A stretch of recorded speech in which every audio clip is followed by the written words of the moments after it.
এই সংসারে যখনই দুজন মানুষ একত্রিত হয়ে কোনো সমস্যার বিষয়ে আলোচনা করেন, তখন হয় সবার শেষে কোনো না কোনো সমাধান বের করেন বা কোনো না কোনো বিবাদ করেন। এই বিবাদ হলো মনুষ্য জীবনের সব থেকে বড় ঝামেলা, সব থেকে বড় সমস্যা। ভেবে দেখুন, এই বিবাদ কেন হয়? তখনই হয় যখন বার্তালাপ ঠিকমতো হয় না। আর বার্তালাপ ঠিকমতো কেন হয় না? কারণ বেশিরভাগ সময় মানুষ একটাই ভুল করে বসে। সামনের মানুষের কথা শোনেন, কিন্তু তার উত্তর দেবার জন্য, তার কথার মর্ম বোঝার জন্য নয়। কিন্তু যেদিন থেকে, যে মুহূর্ত থেকে আপনি এটা শিখতে শুরু করে দেবেন যে আমি অপরের কথা শুনব, কিন্তু সেটা বোঝার জন্য, তাকে উল্টে জবাব দেবার জন্য নয়, সেদিন থেকেই বিবাদের সমাপ্তি ঘটবে আর বার্তালাপ স্পষ্ট হয়ে যাবে। দেখুন, হয় সামনের মানুষের কথা বুঝতে শিখুন, বা নিজের বক্তব্য ভালোভাবে সামনের মানুষটাকে বুঝিয়ে বলুন। বার্তালাপ নাকি বিবাদ, আপনি কোনটা চান? সিদ্ধান্ত আপনার। আসুন আর আমার সাথে ভালোবেসে বলুন, রাধা রাধা। মানুষের জীবনে সবসময় কিছু না কিছু ঘটে চলেছে। কখনো ভালো কিছু ঘটে, আবার কখনো দুর্ঘটনা ঘটে। এবার যখনই কোনো দুর্ঘটনা ঘটে, মানুষ ঈশ্বরের কাছে প্রার্থনা করে যে হে ঈশ্বর, আমাকে রক্ষা করুন, এই বিপদ থেকে আমাকে উদ্ধার করুন। বা সে সেই সমস্ত দোষ চাপিয়ে দেয় নিজের প্রারব্ধ, নিজের ভাগ্যের ওপর। কিন্তু যদি আপনি গভীরভাবে ভাবেন, তাহলে প্রত্যেক দুর্ঘটনা, বাধা এবং বিপদ আপনার জীবনে শুধু একটাই উদ্দেশ্য নিয়ে আসে, আপনাকে আরো যোগ্য করে তোলার জন্য। যদি আপনাদের একটা উদাহরণ দিই, বর্ষার ঋতুতে যখন প্রচন্ড মাত্রায় বৃষ্টি পড়ে, ছাদ থেকে জল পড়তে থাকে, তখন আপনি নিশ্চিত করে নেন, স্থির করে নেন যে এবার আমি এই ছাদকে নতুন করে বানিয়ে তুলব, আরো শক্তিশালী বানিয়ে তুলব, আরো দৃঢ় বানাবো। আপনার জীবনে যখন কোনো অসুখ করে, তারপর আপনি জীবনে আরো সাবধানী হয়ে যান, আরো সতর্ক হয়ে যান, স্থির করে নেন যে এটা যেন দ্বিতীয়বার না হয়। ঠিক কিনা? এই বিপদ, এই দুর্ঘটনা, এই সংকট, এগুলো জীবনে আসবে আপনাকে আরো শ্রেষ্ঠ করে তোলার জন্য। এবার এটা আপনার ওপর। আপনি একে ভাগ্যের পরিহাস বলে মনে করবেন, নাকি ঈশ্বরের সংকেত মনে করবেন, যিনি আপনাকে আরো শ্রেষ্ঠ করে তুলতে চান। সিদ্ধান্ত আপনারই। আসুন আর আমার সাথে ভালোবেসে বলুন, রাধা রাধা। এই হলো এক আম গাছ, আর খুব যত্ন সহকারে আমি এটা বড় করেছি। প্রথমে বীজ বপন করেছি, তারপর সিঞ্চন করেছি, তারপর এর থেকে অঙ্কুর বেরিয়েছে, তারপর দিন প্রতিদিন আমি এতে জল দিয়েছি। আস্তে আস্তে ওর পাতা বেরিয়েছে, তারপর ও একটা গাছের আকার ধারণ করেছে। এইভাবেই যদি প্রতিদিন আমি ওর দেখাশোনা করি, তাহলে নিশ্চিত রূপে এর শিকড় আরো দৃঢ় হবে এবং একটা বিশাল গাছের আকার ধারণ করবে, যার থেকে কিছু ডাল জন্ম নেবে, আর তাতে আমি পাবো কিছু মিষ্টি সুস্বাদু আম ফল। এবার আম তো সকলের প্রিয়, সকলের পছন্দের ফল, সকলে খেতে চান। কিন্তু আম পাওয়ার জন্য আগে আপনাকে সেই গাছের যত্ন নিতে হবে। যদি আপনি গাছ লাগিয়ে তারপর ভুলে যান, তাহলে সেই গাছের কি হবে? তার অস্তিত্বটাই মুছে যাবে, তাই না? আমাদের সম্পর্কগুলো কিছুটা এরকমই হয়। যদি সম্পর্ক জুড়ে আপনি ভুলে যান, তাহলে তার অস্তিত্বই মুছে যাবে। তাই শুধুই সম্পর্ক গড়বেন না, তাকে পালনও করুন। নিশ্চিত রূপে আপনার এই সম্পর্করূপী বৃক্ষের ডালে আনন্দের মিষ্টি সুস্বাদু আম ফল নিশ্চয়ই পাওয়া যাবে। তাহলে প্রত্যেক দিন প্রত্যেক সম্পর্ক পালন করুন, তার থেকে আনন্দ লাভ করুন। এই মন ভালোবেসে বলবে, রাধা রাধা। হাস্য, হাসি জীবনে অত্যন্ত মূল্যবান হয়। কথায় আছে যে হাসি এবং হাস্য আমাদের জীবনে ওষুধের মতো কাজ করে, আমাদের সুস্থ রাখে, আমাদের জীবনের অনুভূতিগুলিকে আরো সুন্দর করে তোলে। কিন্তু প্রত্যেক ওষুধের মতোই এর সাথেও এটাই হয়।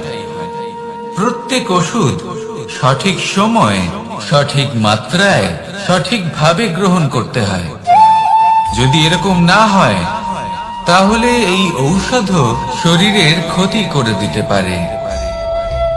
এবার আপনি ভাবতে পারেন, হাসি থেকে কিভাবে ক্ষতি হতে পারে? আপনি যদি অন্য কারোর উপরে হাসেন তাহলে হয়তো তার মনে কষ্ট হতে পারে, তার অন্তরের মিত্র হয়তো শেষ হয়ে যেতে পারে, আর অন্তরের শত্রু জেগে উঠতে পারে। কিন্তু এটাই যদি আমরা সকলকে সাথে এনে সকলের সাথে হাসি, তাহলে হয়তো আমাদের অন্তরের এই হৃদয়ের ভেতরে লুকিয়ে থাকা যে শত্রু তা শেষ হয়ে যেতে পারে, আর অন্তরের বন্ধুসত্তা প্রকাশিত হতে পারে। ঠিক কি না?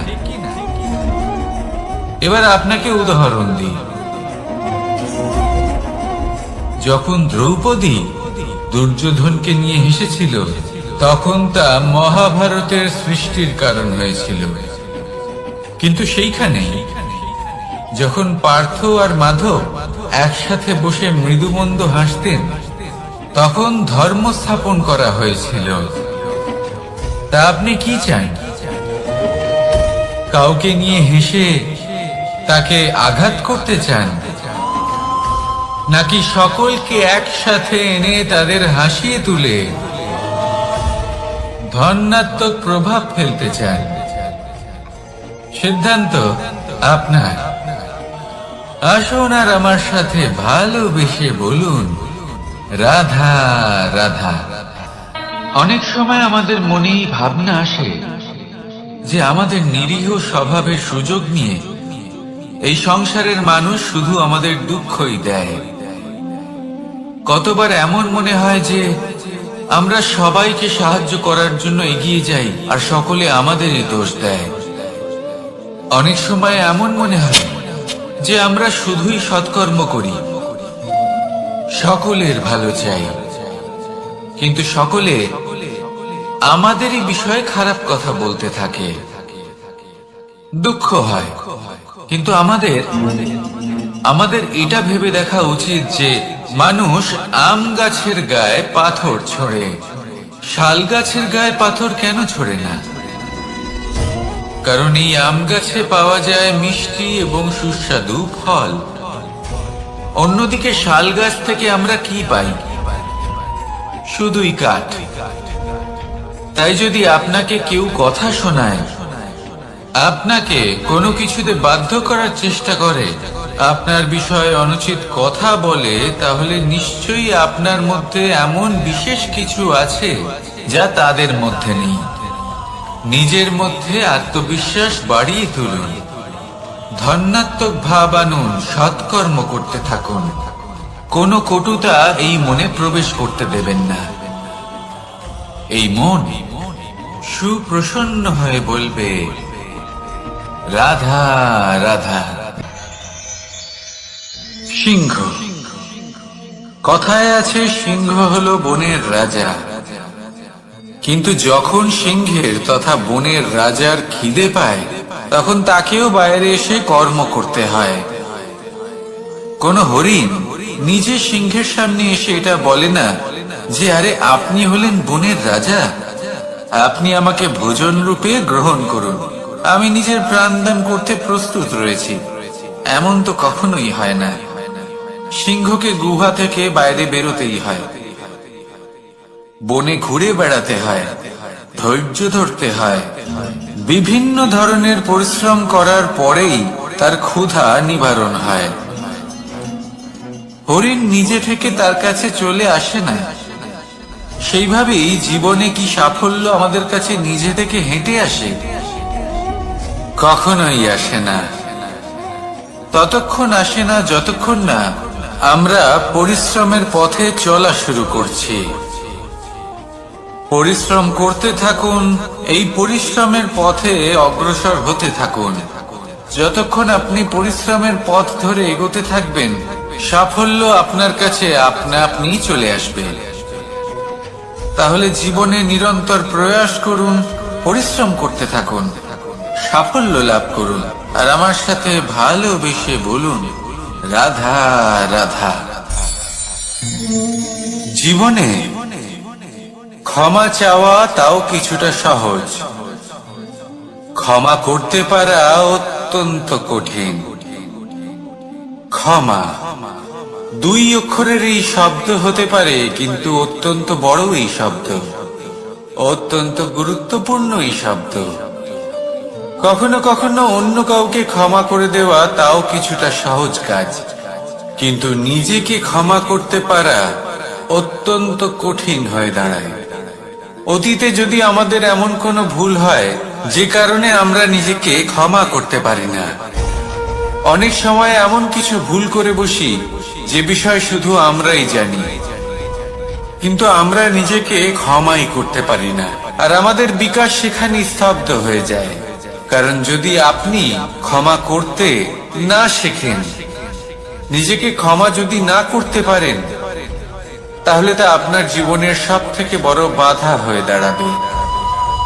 সেই জন্য জীবনে অবশ্যই শিখুন যে কিভাবে নিজেকে ক্ষমা করতে হয়, আর শিখুন যে আগের করা ভুল আবার কি করে না করা যেতে পারে। এই মন হালকা হবে আর প্রসন্ন হয়ে বলবে, রাধা রাধা।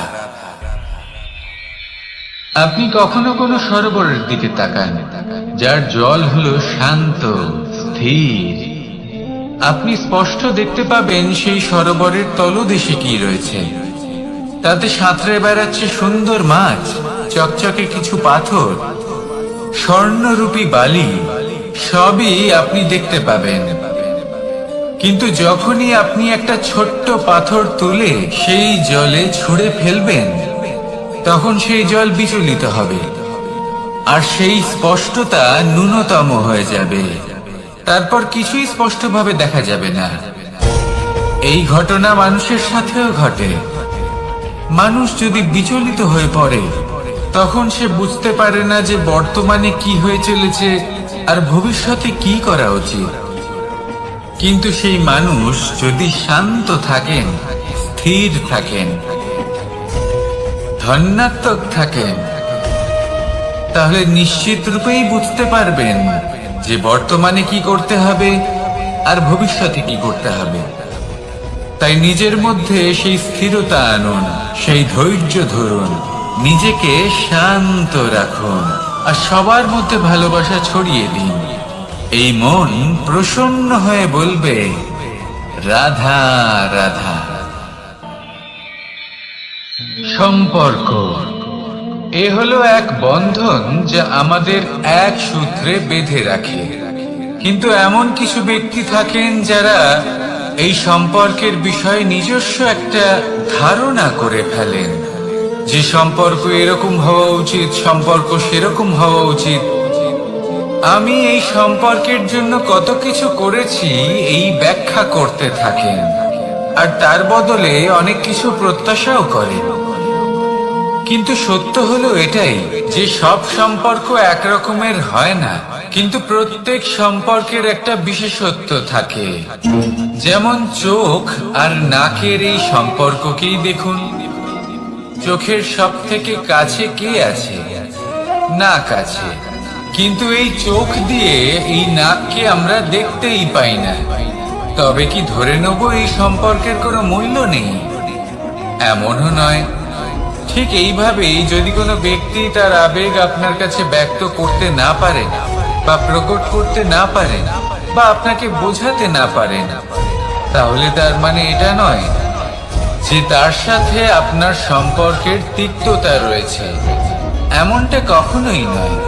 শুধু চোখ আর নাকের এই সম্পর্কের মতোই হলো আমাদের জীবনে আমাদের আপনজনের সাথে সম্পর্ক।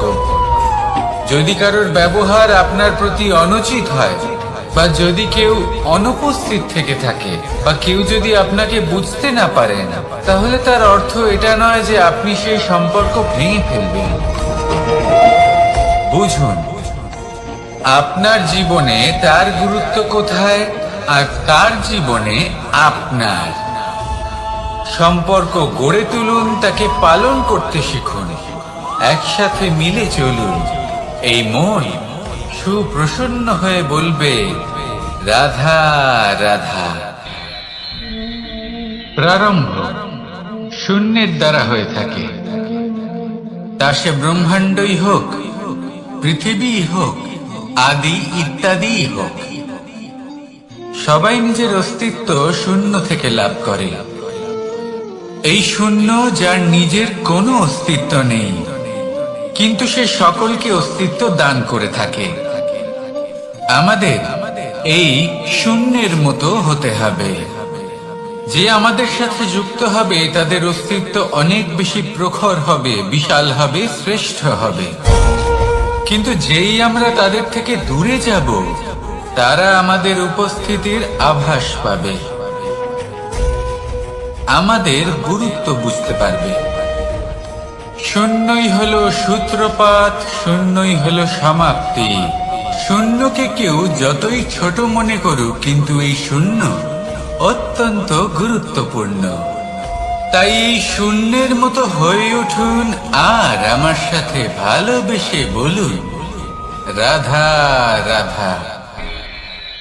সাগরের ঢেউ সমুদ্র তটে ধাক্কা খেয়ে, পাথরের সাথে ধাক্কা খেয়ে তার আকার বদলে দিতে পারে। বিভিন্ন আকারের পাথরে এদের ঘষে ঘষে গোলাকার বানিয়ে দিতে পারে, কিন্তু এই সাগরের ঢেউ এদের নিজেদের আকার কখনো বদলায় না। কিন্তু এমন কেন? কারণ এরা বিচ্ছিন্ন হয়েও আবার একত্রিত হতে জানে।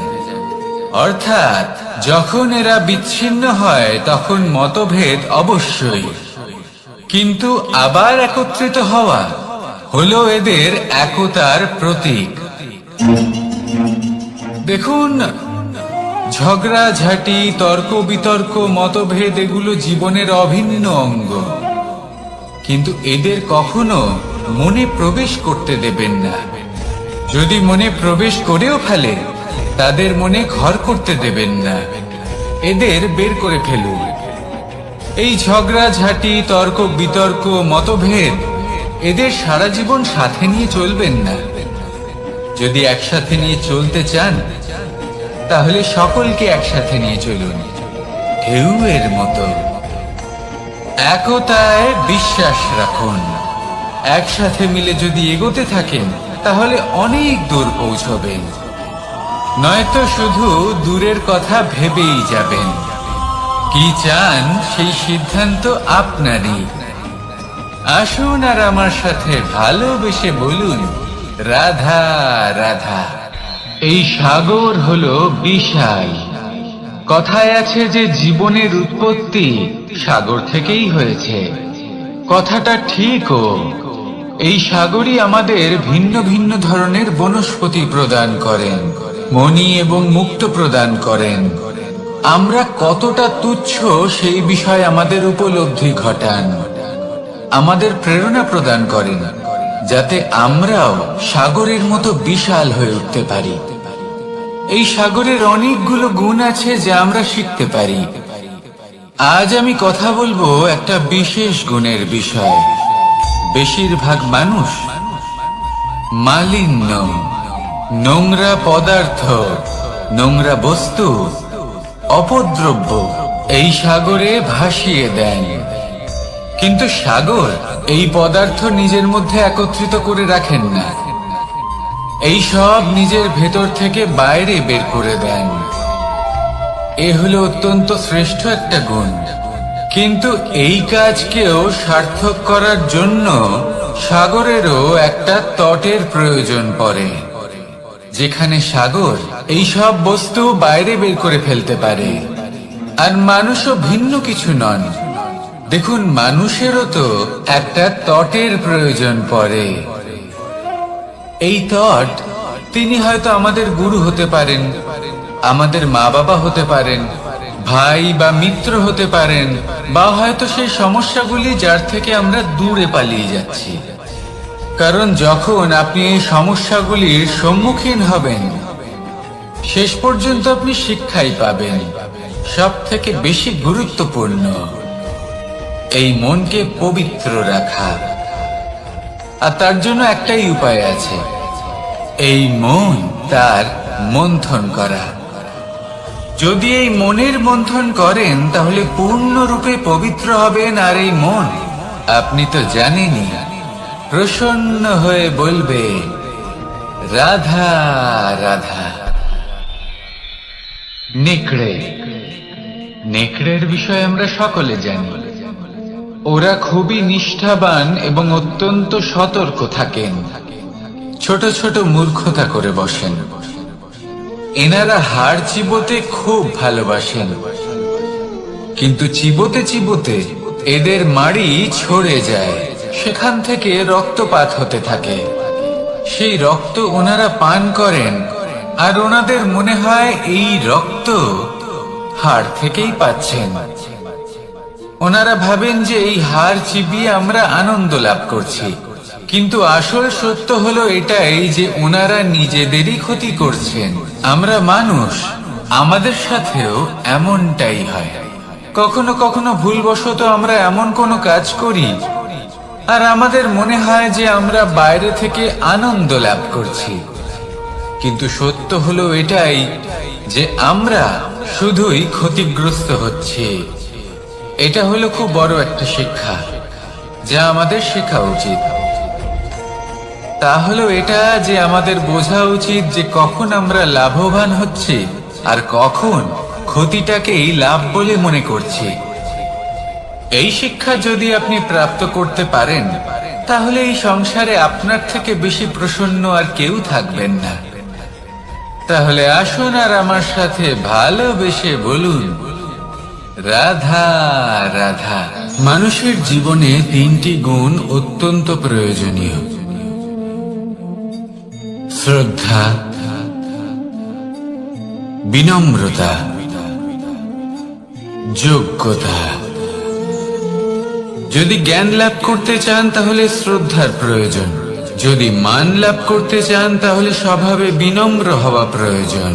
আর যদি মনোবাঞ্ছিত স্থান লাভ করতে চান তাহলে যোগ্যতার প্রয়োজন। বিষয়টা সহজ। শ্রদ্ধা আপনাকে জ্ঞান দেবে, নম্রতা আপনাকে মান, আর যোগ্যতা উচিত স্থান দেবে। কিন্তু যদি আপনি এই তিনটি গুণ সম্মিলিত করেন, তাহলে এমন কিছু লাভ করবেন যা এই সব কিছুর থেকে অনেক ঊর্ধ্বে: সম্মান। আর এ হলো সেই সম্মান যা প্রত্যেক মানুষের নিজের জীবনে লাভ করতে চেষ্টা করা উচিত। কারণ এই হলো সেই সম্মান যার কারণে আপনি চলে যাওয়ার পরেও এই সংসার আপনাকে ভালোবাসবে আর মনে রাখবে। আসুন এসে বলুন রাধা রাধা। বনের মধ্যে যদি আপনি কোনো বিষাক্ত সাপ দেখেন তাহলে কি করবেন? আপনি তখনই তার থেকে দূরে পালাতে চেষ্টা করবেন। আর এটা কেন করবেন? নিজের রক্ষার্থে। এই কথা আমি নয় মেনে নিলাম, কিন্তু নিজের জীবনে এটা করেন না কেন? আপনি যেখানেই যান, যে স্থানেই যান না কেন, প্রত্যেক সময় প্রত্যেক মুহূর্তে এমন বিষাক্ত সাপ আপনি অবশ্যই খুঁজে পাবেন। আর সেই সাপ নয় যাদের আপনি বনে খুঁজে পাবেন, এরা হলো সেই সাপ যা আপনাকে পাপ করতে বাধ্য করবে। আপনার অন্তরের বাসনা, ক্রোধ, অহংকার, লোভ, ঈর্ষা এদের বৃদ্ধি ঘটাবে। দেখুন, বনের এই সাপ আপনাকে একবার ছেড়ে দিতেও পারে, ছোবল নাও মারতে পারে, কিন্তু এই যে পাপরূপী সাপ আছে তা অবশ্যই ছোবল মারবে। কর্ম যদি করেন তাহলে অবশ্যই ফল পাবেন। সেই জন্য যখনই কোথাও যাবেন, যদি এমন কাউকে দেখেন, যদি এমন কিছু দেখেন যে আপনাকে পাপ করতে বাধ্য করছে, তাহলে সেই মুহূর্তে সেখান থেকে পালিয়ে যান। যেমন বনের সাপ দেখে আপনি পালাতে থাকেন। সৎকর্মের রক্ষা অত্যন্ত আবশ্যক। আসুন আর আমার সাথে ভালোবেসে বলুন, রাধা রাধা। যদি কোনো সিংহ বানরের মতো গাছে চড়তে চেষ্টা করে তাহলে কি হবে? একটা মাছ যদি মাটিতে হাঁটতে চেষ্টা করে তাহলে কি হবে? তারা বিফলই হবে। কিন্তু এরকম কেন হয়? তার কারণ হলো প্রকৃতির রচনা কিছুটা এরকম। এখানে প্রত্যেকটি ব্যক্তিকে, প্রত্যেকটি প্রাণীকে আলাদা আলাদা গুণের অধিকারী করা হয়েছে এবং সকলকে একটা সীমাও প্রদান করা হয়েছে। এবার এই যে বৃক্ষ, পশু, পাখি, এদের মধ্যে সেই ক্ষমতাই নেই যে এরা নিজেদের যাচাই করতে পারবে, নিজেদের সীমাগুলো বুঝতে পারবে, নিজেদের সদ্গুণগুলো চিনতে পারবে। এরা সেটা করতে পারবে না। কিন্তু মানুষ তো আলাদা। মানুষের কাছে সেই বিশেষ শক্তি আছে যে তারা পূর্ণরূপে নিজেদের যাচাই করতে পারবে, নিজেকে পূর্ণরূপে বুঝতে পারবে, নিজের দোষ, নিজের অপগুণ, নিজের সদ্গুণ, নিজেদের সীমাগুলো তারা বুঝতে পারবে। আর এটা অত্যন্ত গুরুত্বপূর্ণ। কথায় আছে যে যদি সাফল্য লাভ করতে হয় তাহলে নিজেকে যাচাই করে নিতে হবে। তাই নিজেকে যাচাই করুন, নিজের সাথে পরিচিত হয়ে যান এবং জীবনে কর্ম করতে থাকুন। সাফল্যের শিখরে অবশ্যই পৌঁছে যাবেন। আর ওখানে যদি যান তাহলে এই মন প্রসন্ন হয়ে অবশ্যই বলবে, রাধা রাধা। অন্ধকারাচ্ছন্ন রাত্রি যদি এসে থাকে তাহলে আলোকিত প্রকাশ নিয়ে সূর্যও অবশ্যই আসে।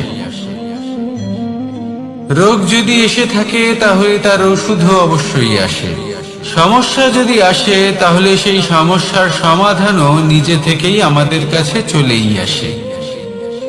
এই সংসার, এই জীবনের শুধুমাত্র একটাই নিয়ম আছে, আর তা হলো এটাই, এই সংসার হলো একটা চক্রের মতো। এতে শাশ্বত বলে কিছু নেই, নিত্য বলে কিছু নেই। আর যা কিছুই রয়েছে সব বদলাতে চলেছে। যদি আপনার জীবনে দুঃখ থাকে, সমস্যা থাকে, যদি আপনি বিপদ দ্বারা আচ্ছন্ন, তাহলে মনে রাখবেন সবকিছু বদলে যেতে চলেছে। দুঃখের সময় কাঁদবেন না, মনকে আরো দুঃখী করে তুলবেন না, কারণ এখানে যা কিছুই এসেছে তা যাওয়ার জন্যই এসেছে। তাহলে এত চিন্তা কিসের? আনন্দ সহকারে জীবন যাপন করুন আর আমার সাথে ভালোবেসে বলুন, রাধা রাধা। রাত্রিবেলায় যখন আলোকিত জোনাকিদের দেখেন তখন মন প্রসন্ন হয়ে ওঠে। এদের দেখতে খুবই সুন্দর লাগে। আর এমন ঠিক কেন হয়? প্রথম হলো এটাই যে রাতের বেলায় চতুর্দিক অন্ধকারাচ্ছন্ন থাকে। এমত অবস্থায় যদি আমরা কোথাও একটু প্রকাশ দেখি তাহলে সেটাই আশার কিরণের ন্যায় মনে হয়। সেই প্রকাশই আমাদের মন প্রসন্ন করে তোলে। আর সেই জন্য যে সকল মানুষ রাতের বেলায় কোনো জোনাকি দেখতে পান তারা প্রসন্ন হয়ে যান। এবার কখনো কখনো জীবনে আমাদের মনে হয় যে চতুর্দিকে শুধুমাত্র অন্ধকারই হয়ে আছে। প্রত্যেকেরই তা কখনো মনে হয়। আর তখনই আমাদের নিরাশ হলে চলবে না, আমাদের দুঃখী হলে চলবে না। সেই সময় আমাদের খুঁজতে হবে নিজেদের আশেপাশে, চতুর্দিকে, আর কোথাও না কোথাও আমরা প্রকাশ অবশ্যই দেখতে পাবো। আশার একটা কিরণ অবশ্যই দেখতে পাবো। কেউ এমন একটা কর্ম করেন যেটা দেখে আমরা প্রেরিত হয়ে যাই, আর এমন কোন কর্ম যদি আপনারা করেন তাহলে সেই কর্ম আপনার মনকে প্রসন্ন ভাব, আনন্দ এবং ভালোবাসা দ্বারা ভরিয়ে তুলবে। আপনার অন্তরের সেই অন্ধকারের অন্ত করবে, দুঃখেরও অন্ত করবে। আর এই মন প্রসন্ন ভাব নিয়ে বলবে, রাধা রাধা। মনুষ্য জীবনের সবথেকে বেশি গুরুত্বপূর্ণ বিষয় হলো মনের একাগ্রতা। এই সংসারের যে কটি মহান কার্য সম্পাদন হয়েছে তা হলো মনের এই একাগ্রতার একমাত্র ফল। আপনি অবশ্যই দেখে থাকবেন, অনেক ছোট বড় নদী যা বয়ে চলে তাদের সামনে একটা বাঁধ নির্মাণ করা হয় সেই সব নদীর জল সঞ্চয় করতে। বাঁধ হয়ে গেলে প্রয়োজন মতো বা মনের ইচ্ছে মতো তাকে ব্যবহার করা সম্ভব। এবার এটাই আমাদের মনের সাথেও সম্ভব। আমাদের মনের একাগ্রতা আজকের দিনে দাঁড়িয়ে বিভিন্ন ধরনের বিকার, ক্রীড়া এবং ভোগের মধ্যে ভাগ হয়ে গেছে। একে একত্রিত করতে হবে, একটা বাঁধ নির্মাণ করতে হবে, কর্মের বাঁধ। আপনাকে শুধু এটাই করতে হবে, যেটা উচিত কর্ম সেটাই করুন, যেটা অনুচিত কর্ম সেটা করা থেকে নিজেকে বিরত রাখুন। ব্যাস, এই কাজটাই আপনি করতে থাকুন, করতে থাকুন। মনের মধ্যে একাগ্রতার বাঁধ নির্মাণ করুন। আর একবার যদি তা নির্মাণ হয়ে যায় তাহলে যখন চাইবেন, যেখানে চাইবেন, যতটা চাইবেন একাগ্রতা প্রয়োগ করতে পারবেন। আর একবার যদি আপনি এটা শিখে যান তাহলে এই সংসারকে বদলে ফেলার মতো কাজ আপনি করতে পারবেন, সমাজকে শোধরাবার মতো কাজ করতে পারবেন। তাহলে এই মনকে একাগ্র করুন আর আমার সাথে ভালোবেসে বলুন, রাধা রাধা।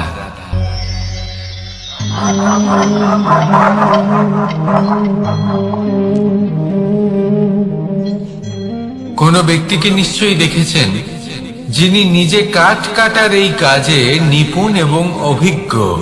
এবার আপনারা দেখবেন যে তার মনোযোগ সমস্ত কাঠের ওপর থাকে না, তার মনোযোগ থাকে শুধুমাত্র একটা কাঠের ছোট্ট একটি অংশের ওপর, যেখান থেকে তার টুকরো করা হচ্ছে। কিন্তু সেটা উনি কেন করেন? যদি এটা উনি না করেন তাহলে সেই কাঠ সঠিক পদ্ধতি এবং তাড়াতাড়ি কাটা যাবে না। জীবনেও তাই হয়ে থাকে। আপনি হয়তো কোনো লক্ষ্য স্থির করেছেন বা পথ নির্বাচন করেছেন বা কাজ স্থির করেছেন যেটা আপনি করেই ছাড়বেন।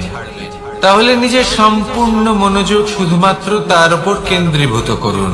যদি আপনার মন এদিক ওদিক তাকাতে থাকে, অস্থির হয়ে পড়ে, বিচলিত হয়ে পড়ে, যদি তা হয়ে থাকে তাহলে আপনি অবশ্যই অসফল হবেন। তাই কর্মঠ থাকুন, নিরন্তর কর্ম করতে থাকুন এবং পূর্ণ মনোযোগ দিয়ে নিজের কাজ করুন। নিজের পথে অগ্রসর হন বা নিজের লক্ষ্য প্রাপ্ত করতে চেষ্টা করুন। তারপর দেখুন কি হয়, কিভাবে উচিত পথে এবং তীব্র গতিতে আপনার লক্ষ্য আপনার কাছেই পৌঁছে যায়। আর আপনার এই মন প্রসন্ন হয়ে বলে, রাধা রাধা। কখনো কোনো নদীকে দেখেছেন? একই আকার, একই স্থান, শুধু প্রবাহিত হতে থাকে। এর মধ্যে কখনো কোনো অপদ্রব্য ফেলে দেখুন, দেখবেন সেটা বেশিক্ষণ সেখানে থাকে না। সেটা নদীর সাথে বইতে থাকে আর বয়ে যেতে যেতে সাগরে সমাহিত হয়ে যায়, আর শেষ পর্যন্ত সাগর সেটাকে তটে ফেলে দেয়। কিছুটা এমন হওয়া উচিত আমাদের বিচারধারাও। এক স্থানে তা স্থগিত হওয়া উচিত নয়। আজ আমরা দুই ধরনের ব্যক্তির বিষয়ে কথা বলবো। প্রথম জন হলেন যে প্রয়োজনের থেকে অনেক বেশি পরিমাণ ধন উপার্জন করে থাকেন। তার কাছে ততটা ধন থাকে যতটা তার প্রয়োজনও নেই, তারপরেও আরো ধন উপার্জন করতে চেষ্টা করতে থাকেন। সকল সম্ভব চেষ্টা করেন, সকল সম্ভব কর্ম করেন, তা সে উচিত কর্ম হোক বা অনুচিত। তাতে তাদের কিছুই যায় আসে না।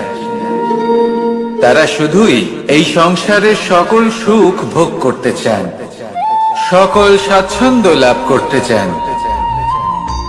আজীবন তারা প্রচেষ্টাই করতে থাকেন। এবার এই করতে গিয়ে তারা ভারাক্রান্ত হয়ে সমস্যার সম্মুখীন হন। এনাদের সমগ্র জীবন এই চেষ্টাতেই চলে যায়, জীবন যাপন করার বদলে। অন্যদিকে আরেকজন ব্যক্তি, যিনি জানেন তার প্রয়োজন কতটুকু, আর শুধুমাত্র সেই পরিমাণ ধন অর্জন করেন, তার থেকে বেশি একটুও নয়। উনি যদি দুবেলা খেতে পান, মাথা গোজার ঠাঁই পেয়ে যান, সেটাই পর্যাপ্ত। তাতেই তিনি আনন্দে জীবন যাপন করেন, না কোনো বৃথা চিন্তা করেন, না কোনো বৃথা কষ্ট করেন। এবার আমি আপনাদের জিজ্ঞেস করব, এই দুই ব্যক্তির মধ্যে আপনি কোন ব্যক্তি হতে চাইবেন? বেশিরভাগ মানুষ এটাই বলবেন যে আমরা সেই দ্বিতীয় মানুষ হতে চাই যারা সন্তুষ্ট। কিন্তু যদি মন দিয়ে দেখেন, আপনিও সেই কর্মই করছেন যা প্রথম ব্যক্তি করেন। আপনারা সবসময় চেষ্টা করে চলেছেন, এটাও লাভ করতে হবে, ওটাও লাভ করতে হবে, আমার এটারও প্রয়োজন, ওটারও প্রয়োজন। আপনি অনেক কিছু লাভ করেছেন, কিন্তু প্রশ্ন এটাই যে আপনার কি সেই সবকিছুর প্রয়োজন রয়েছে? এর উত্তর আপনার অন্তর মনে রয়েছে। আপনার মন জানে যে আপনার প্রয়োজন কতটুকু। সেখানে গিয়ে দেখুন। সন্তুষ্টি মানুষকে আনন্দ দেয়। মানুষ যতটা সন্তুষ্ট হবে, ততটাই সে আনন্দ লাভ করবে। এবার আপনাকে এই সিদ্ধান্ত নিতে হবে যে আপনি কখন আর কোথায় সন্তুষ্টি লাভ করবেন, কত কিছু লাভ করার পরে সন্তুষ্ট হবেন। এই উত্তর আপনি মন থেকে পাবেন। এই সমাজের চাহিদায় জড়িয়ে নিজেকে বিভ্রান্ত করবেন না। নিজের অন্তরের এই মিথ্যে অহংবোধকে প্রশ্রয় দিতে গিয়ে যদি আপনি এরকম প্রয়াস করতে থাকেন, তাহলে জীবনযাপন কখন করবেন? থেমে যান, শান্ত হয়ে যান, নিজের অন্তর মনে নিমজ্জিত হয়ে দেখুন যে সন্তুষ্টি কোথায়। এই সন্তুষ্টি লাভ করুন। এই মন প্রসন্ন হয়ে বলবে, রাধা রাধা। ক্ষমা একটা অত্যন্ত সুন্দর শব্দ, আমার খুব প্রিয় শব্দ। কিন্তু এই ক্ষমা কখন আর কিভাবে প্রয়োগ করতে হবে সেটা বোঝা প্রয়োজনীয়। এক, যদি আপনি কোনো অন্যায় করেন আর ক্ষমা না চান, ক্ষমা প্রার্থনা না করেন, ক্ষমা চাওয়া থেকে এড়িয়ে যান, তাহলে তাতে আপনারই ক্ষতি হবে। কিভাবে? ক্ষমা না চাইলে মনের মধ্যে অহংকার জাগ্রত হয়, আর অহংকার তো প্রকৃত অর্থে আমাদের ক্ষতিই করে। দুই, কেউ যদি অপরাধ করেন, আপনার থেকে ক্ষমা না চান, তাহলে তাকে ক্ষমা করবেন না। ক্ষমা হলো অত্যন্ত অমূল্য, আর না চাইতেই কাউকে ক্ষমা দান করা এটা উচিত নয়। তিন, যদি কেউ আপনার সাথে অনুচিত কিছু করেন, অপরাধ করেন, আর আপনার থেকে ক্ষমা চান, তাহলে তাকে ক্ষমা করে দিন। তাতে আপনার অন্তরের করুণাবোধ জাগ্রত হবে, প্রেম জাগ্রত হবে, আর তা আপনার জন্য শুভ হবে। চার, যদি আপনি নিজে কোনো অপরাধ করেন, তাহলে অবশ্যই ক্ষমা চাইবেন। তাতে আপনারই লাভ হবে। কিভাবে? সামনের ব্যক্তি আপনাকে ক্ষমা করুক বা না করুক, আপনার অন্তরের অহংকার ক্ষীণ হবে, আর এই মন আরো নির্মল হয়ে উঠবে। এই ক্ষমা অত্যন্ত অমূল্য, ভেবেচিন্তে একে ব্যবহার করুন, আর আমার সাথে ভালোবেসে বলুন,